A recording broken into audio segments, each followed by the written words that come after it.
Здравствуйте, друзья! С вами Роман Фат. И сегодня я подниму тему, которая редко звучит вслух. Но если вы ее игнорируете, последствия могут быть самыми серьезными. Мы поговорим о подкладе. О том, как ваш дом или личное поле может быть занесен энергетический якорь, способный разрушить здоровье, финансы и отношения. Без шума, без очевидных следов и часто руками тех, кого вы даже не подозреваете. Сложно поверить? Тогда послушайте. Однажды ко мне обратилась женщина. Назовем ее Ольга. Ее жизнь буквально разваливалась на части. Ребенок стал беспричинно болеть. Техника в доме сгорала одна за другой. Постоянные ссоры с мужем. А в бизнесе клиенты исчезали будто по щелчку пальца. Она была на грани. Пришла с вопросом, неужели на мне порча? Я начал работать и сразу почувствовал сильное загрязнение в зоне прихожей. Мы проверили, и под плинтусом был спрятан маленький мешочек с землей, волосами и нитками. После чистки и устранения подклада жизнь у нее постепенно наладилась. Так что не сомневайтесь, подклад – это не фантазия, это реальность. Давайте разберемся, что такое подклад и как его распознать. Подклад – это предмет, намеренно внедренный в ваше пространство с одной целью, а именно навредить. Внешняя вещь может быть самой обычной – монетка, пуговица, булавка, лоскуток ткани или кусочек нитки. Даже подарок от человека с завистью в глазах может оказаться замаскированной энергетической ловушкой. Зачастую вы и не догадываетесь, что его подбросили, а он работает, тянет силы, перекрывает каналы удачи, вносит хаос. Есть два главных типа подклада. Прямой – то, что было подброшено тайно под ковер, за мебель, в цветочный горшок. И через подарок. Вещь, которую вы сами взяли от подруги, родственника, случайного знакомого. Иногда с улыбкой, как бы на удачу. Но вы чувствуете, что что-то пошло не так. Как вообще понять, что подклад попал в ваш дом? Первый признак – это нарушенная энергетика. Атмосфера будто сгущается. Даже если все выглядело нормально, вы начинаете ловить тревожные сигналы. Повышается раздражительность. Близкие начинают ругаться без причины. Вам тяжело находиться дома. Хочется сбежать. Вы ищете повод выйти. Простые дела затягиваются, как будто кто-то их тормозит. Необъяснимая усталость, как будто кто-то откачивает жизненную силу. Начинают проявляться мелкие поломки. Сначала лампочка, потом чайник, потом компьютер. И все это не случайности. Это энергетические сигналы. Особенно если это началось после появления новой вещи в вашем доме или визита определенного человека. Один из главных сигналов – это сбои в технике. Подклад часто вызывает нестабильность в электроприборах. Это важно. Бытовая техника очень чувствительна к энергии. Если у вас внезапно начинают перегорать лампочки, искрят розетки, а техника, как это называется, глючит, без видимых причин, это не просто так.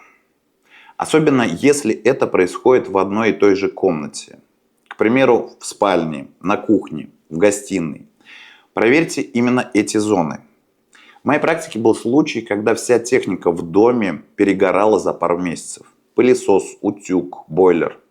Оказалось, что под ковром прямо в центре комнаты был спрятан небольшой мешочек. Хозяйка даже не знала. Сняли негатив, и все стало работать. Это не мистика, это энергетика вашего помещения. А теперь поговорим о снах.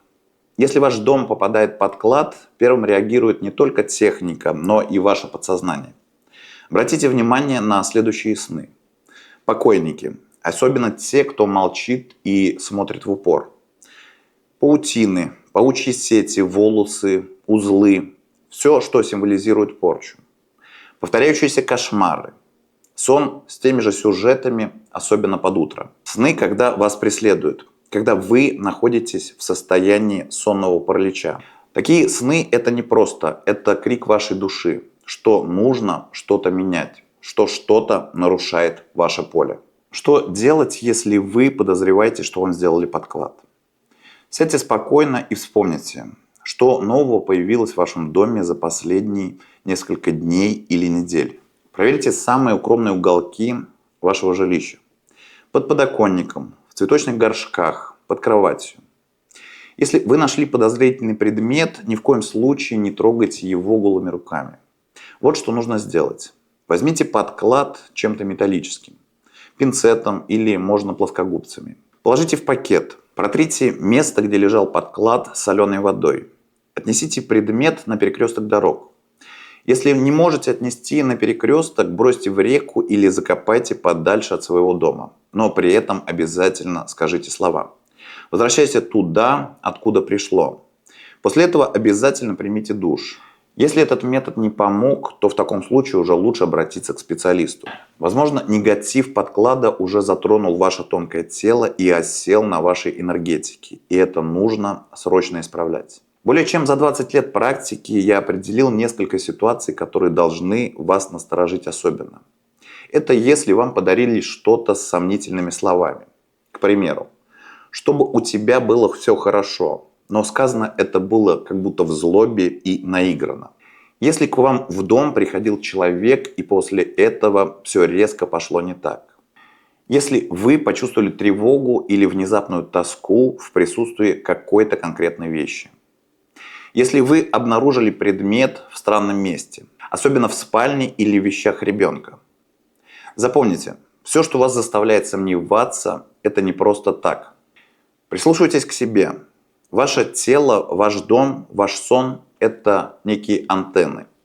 Они чувствуют больше, чем вы осознаете. Если действительно хотите обезопасить свой дом и очистить пространство, я оставил для вас в описании ссылку на проверенный обряд полной чистки. Это простая практика, которую можно сделать самостоятельно, без риска. Она снимает поверхностные вмешательства и укрепляет защиту вашего дома. Но для более глубокой очистки в сложных случаях я все-таки рекомендую обращаться к специалисту и не рисковать самим. С вами был Роман Фат.